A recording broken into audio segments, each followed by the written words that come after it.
जगन्नाथ जी भगवान शिव से खेती क्यों करा रहे हैं और माँ पार्वती भगवान शिव को क्यों डांट रही हैं? कैलाश पर्वत पर एक दिन भगवान शंकर ध्यान से उठे ही थे कि सामने माँ पार्वती खड़ी थी, कमर पर हाथ, चेहरे पर वही भाव जिसे देखकर समझ आ जाए कि आज सवाल जरूर होंगे। पार्वती बोली, स्वामी आप तो बड़े आराम से बैठे रहते हो, सुबह से शाम तक बस ध्यान ध्यान और ध्यान। इधर घर में चूल्हा जलाना, पानी भरना, बच्चों को देखना सब मैं ही कर रही हूँ। आप कभी ये भी सोचते हो कि घर कैसे चलेगा? भगवान शंकर मुस्कुरा दिए, बोले, अरे देवी, भांग और भस्म में भी गुजारा हो जाता है। पार्वती तुरंत बोली, मुझे भांग नहीं अनाज चाहिए, बच्चों को भस्म नहीं रोटी चाहिए। भोलेनाथ थोड़ा सकपका गए, बोले, तो बताओ क्या करूं? पार्वती बोली, कुछ भी करो, लेकिन इस बार खाली हाथ मत आना, खेती कर लो, कुछ काम कर लो। भगवान शंकर ने तुरंत हामी भर दी। तभी नंदी पास आया और बोला, प्रभु पूरी वाले जगन्नाथ बड़े चतुर हैं। शंकर जी हंस पड़े, बोले, जो होगा देखा जाएगा, और फिर नंदी के साथ निकल पड़े सीधे जगन्नाथ की नगरी की ओर। वृंदावन पहुंचते ही भगवान शंकर ने डमरू बजाया। डमरू की आवाज गली गली घूम गई। उधर जगन्नाथ घर में बैठे माखन खा रहे थे। आवाज सुनी तो बोले, लगता है आज कोई खास मेहमान आया है। दरवाजा खोला तो सामने भोलेनाथ खड़े थे। जगन्नाथ तुरंत हाथ जोड़कर बोले, अरे भोलेनाथ, आप खुद आए, मुझे बुला लेते, मैं ही चला आता। शंकर जी बोले, अरे छोड़ो ये सब, एक काम से आया हूँ। जगन्नाथ मुस्कुरा दिए, काम? बताइए आज क्या लीला है? शंकर जी बोले, पार्वती ने कहा है कुछ कमा कर लाओ, तो सोचा तुम्हारे खेत में खेती कर लूं।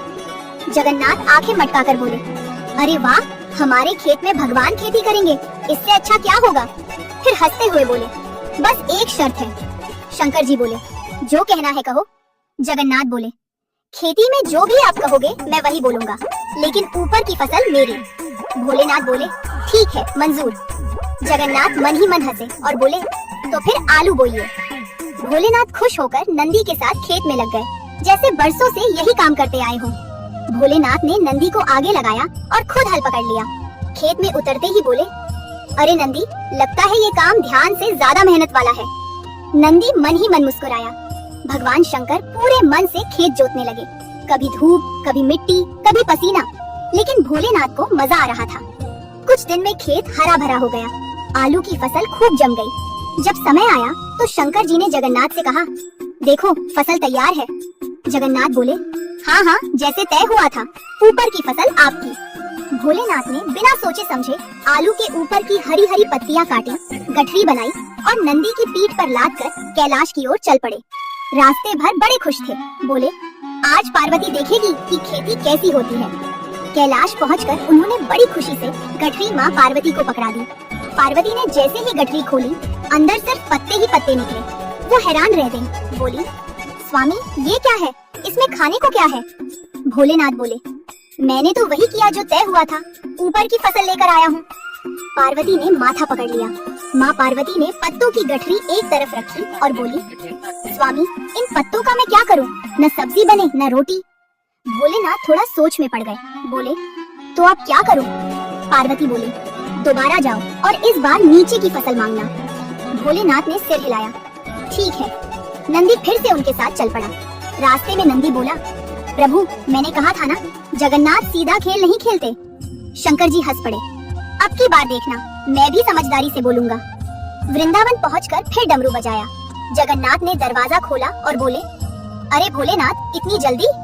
शंकर जी बोले, हाँ, एक बार फिर खेती करनी है। जगन्नाथ मुस्कुराए, कोई बात नहीं, इस बार क्या शर्त है? शंकर जी बोले, अब नीचे की फसल मेरी होगी। जगन्नाथ तुरंत बोले, मंजूर है, इस बार बाजरा बोइए। भोलेनाथ बोले, ठीक है, और फिर नंदी के साथ खेत में लग गए, पूरे भरोसे के साथ। इस बार भगवान शंकर पहले से ज्यादा जोश में थे, बोले, अब की बार पार्वती खाली हाथ नहीं रहेगी। नंदी को आगे किया, हल उठाया और खेत में जुट गए। बाजरे की खेती अच्छे से होने लगी। रोज सुबह खेत देखना, पानी देना, पक्षियों को भगाना, भोलेनाथ सब कुछ पूरे मन से करने लगे। कुछ ही दिनों में खेत लहलहाने लगा, बाजरे की बालियां ऊपर हिलने लगी। फसल तैयार हुई तो शंकर जी खुश हो गए, बोले, अब नीचे की फसल मेरी है। उन्होंने बाजरे के नीचे की सूखी डंडियां काटी, बड़ी सी गठरी बनाई और नंदी की पीठ पर रख दी। वृंदावन से निकलते समय जगन्नाथ दूर से मुस्कुरा रहे थे।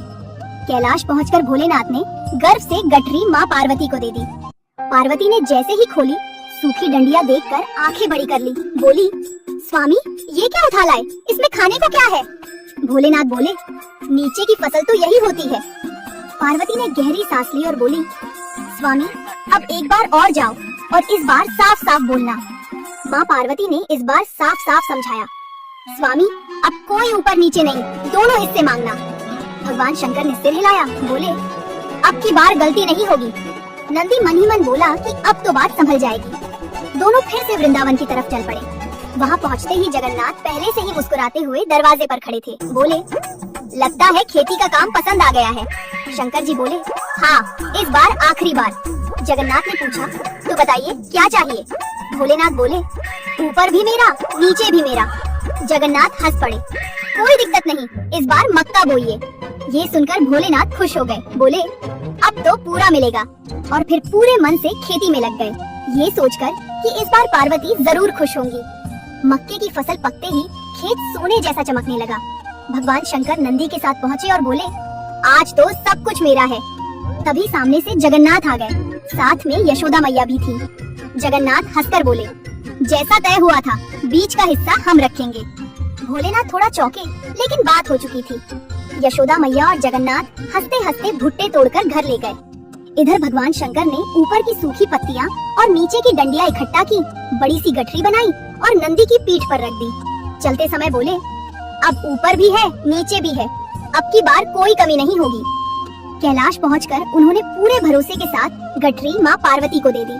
पार्वती ने खोली तो पत्ते और डंडियां देखकर सिर पकड़ लिया। बोली, स्वामी भुट्टे कहाँ हैं? भोलेनाथ बोले, बीच का हिस्सा तो जगन्नाथ ले गए। माँ पार्वती पहले तो कुछ पल चुप रही, फिर हंसते हुए बोली, स्वामी आप सच में बहुत भोले हो। भगवान शंकर ने मासूम सा चेहरा बनाया और बोले, मैंने तो वही किया जो कहा गया था। तभी वही जगन्नाथ प्रकट हुए, चेहरे पर वही शरारती मुस्कान। बोले, माँ पार्वती इसमें भोलेनाथ की कोई गलती नहीं है, इन्हें यूं ही भोला नहीं कहते। पार्वती ने पूछा, तो फिर ये खेती किस काम की? जगन्नाथ बोले, इनकी खेती अनाज की नहीं भाव की है, जो इनके मन से निकला वही सबसे बड़ी कमाई है। ये सुनकर पार्वती का मन नरम पड़ गया। उन्होंने वही गठरी फिर से देखी और मुस्कुराकर बोली, स्वामी आपकी मेहनत ही मेरे लिए बहुत है। नंदी खुशी से हिलने लगा और जगन्नाथ मंद मंद मुस्कुरा दिए। माँ पार्वती ने खेती की वही गठरी संभाल कर रख दी और बोली, स्वामी आपने बहुत कमा लिया। भगवान शंकर हैरान हो गए, ये पत्ते और डंडियाँ? पार्वती मुस्कुराई, हाँ मेहनत और सच्चे मन से लाई चीज कभी बेकार नहीं होती। तभी जगन्नाथ हंसते हुए बोले, देखा भोलेनाथ आप जीत गए। भगवान शंकर ने सिर खुजाया और बोले, मुझे तो अब भी समझ नहीं आ रहा कि ये सब कैसे हुआ। जगन्नाथ बोले, आपको फसल नहीं अनुभव मिला है। नंदी खुशी खुशी घूमने लगा। कैलाश पर माहौल शांत और हल्का हो गया, जैसे सब कुछ अपनी जगह आ गया हो। कैलाश पर उस दिन माहौल बड़ा हल्का था। माँ पार्वती रसोई में काम कर रही थी और भगवान शंकर पास ही बैठे सब देख रहे थे। बोले, आज समझ आया कि काम छोटा बड़ा नहीं होता। पार्वती मुस्कुराई, और ये भी समझ आया कि आप सच में बहुत भोले हो। नंदी बीच में आकर जैसे बोला, प्रभु खेती से तो आप नहीं, पर दिल जीतने में आप नंबर 1 हो। भगवान शंकर हंस पड़े। उन्हें खेत की मेहनत और वहाँ सीखी बातें याद आ गईं। पार्वती बोली, स्वामी आपने जो कोशिश की वही हमारे लिए काफी है। भगवान शंकर ने मन ही मन ठान लिया कि आगे से किसी काम से पीछे नहीं हटेंगे, चाहे वो बाहर का हो या घर का। उस दिन के बाद कैलाश पर्वत पर सब कुछ पहले जैसा नहीं रहा। माँ पार्वती के चेहरे पर अब चिंता कम और सुकून ज्यादा था। उन्हें ये समझ आ गया था कि उनके स्वामी काम से भले अनजान हो, लेकिन मन से कभी पीछे नहीं हटते। भगवान शंकर भी बहुत कुछ सीख चुके थे। अब वो सिर्फ ध्यान में नहीं रहते, कभी पार्वती के पास बैठ जाते, कभी घर के छोटे छोटे कामों में हाथ बटा देते। नंदी ये सब देखकर बहुत खुश रहता। उसे लगता कि उसके प्रभु ने खेती के बहाने जीवन की असली समझ पाली है। कभी कभी भगवान शंकर मुस्कुराकर कहते, जगन्नाथ ने आज बड़ा गहरा सबक दे दिया। कैलाश का वातावरण हल्का, शांत और अपनापन से भरा हुआ हो गया, जैसे परिवार फिर से एक साथ आ गया हो। माँ पार्वती ने भगवान शंकर की तरफ देखा और हल्की मुस्कान के साथ बोली, स्वामी आज मुझे समझ आ गया कि आप क्यों भोले कहलाते हो। भगवान शंकर हंस पड़े और बोले, और मुझे ये समझ आ गया कि साथ निभाना सिर्फ ध्यान लगाने से नहीं, जिम्मेदारी समझने से होता है। नंदी पास खड़ा सब सुन रहा था। वो खुशी में अपनी पूंछ हिला रहा था, जैसे कह रहा हो, आज सब ठीक हो गया। दूर पुरी में जगन्नाथ मंद मंद मुस्कुरा रहे थे। उनकी लीला पूरी हो चुकी थी।